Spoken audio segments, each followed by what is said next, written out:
Good morning. I want to talk about failure and rejection. Okay, people don't like talking about this. It's not that motivating, but I want to share that, as a wholesaler and wholesaling in real estate, there is lots of rejection. There is more no's than yeses. When you hear somebody that says they did so many deals in a certain period of time, you can pretty much guarantee that there's 4 times that didn't work out for whatever reason. So I just want to tell you a quick story about this one deal that straight up blew up in my face. Okay, so it was an acreage deal. It was out of town. It was an old house that was really, really poor condition. These old couples tried to make some renos, got halfway, and then there were some health issues, and they never finished.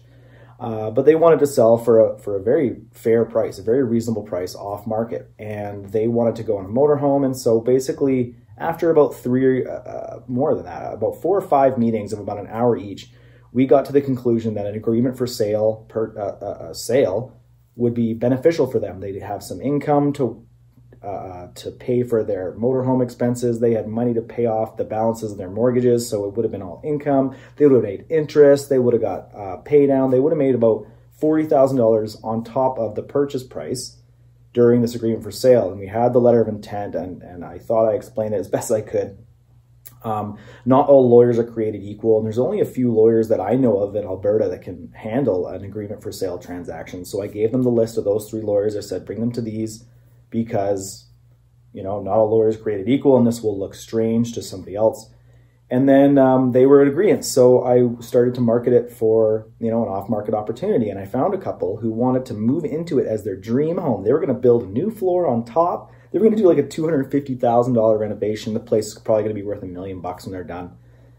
They were buying it at about $400 or $425, if I remember correctly.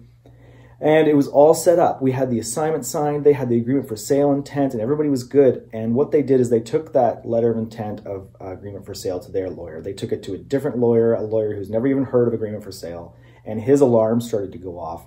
And he told them that I was a scammer and all this stuff. And then all of a sudden, one day, I got this email from the sellers that was very obviously a template from the lawyer saying, we will not, all capitals, will not be working with you. We do not want you to contact us again. We do not, free and clear, all this lawyer mumbo jumbo that they entered my name in all over the places. And it was like a big, hard no. And they even were telling me that they were shocked and appalled that I was trying to undercut them that bad, and they did not understand that they were going to make an extra $40,000 in interest over the 5 years. But, and that's on me because I could have explained it better or handled that better. I'm always trying to improve, and thumbs in, right? That's always where the fault's got to go. But it's just one of those deals that it looked great. I invested a lot of time. But it didn't work out, and it blew up in my face, and they didn't buy it, and they didn't contact me anymore, and it went away. So that's just a story about how those things happen, when you write these offers, and people aren't always going to be your best friend in this business. So just expect that kind of stuff, and know that when that stuff does happen, you're not the only one out there. And I want to just make sure that everyone knows that in wholesaling, you got to write a lot of offers, and failure is okay. Rejection is okay. That just means you're getting through the no's to get to your yes and to get to your close. So all that kind of stuff is okay. You got to get out there and throw some punches. You're going to get pushed into the sand, but all you can do is get back up. So I just wanted to tell you this, and it's perfect because I got my imperfect hair going on this morning. I haven't showered yet, and it's about 8 a.m.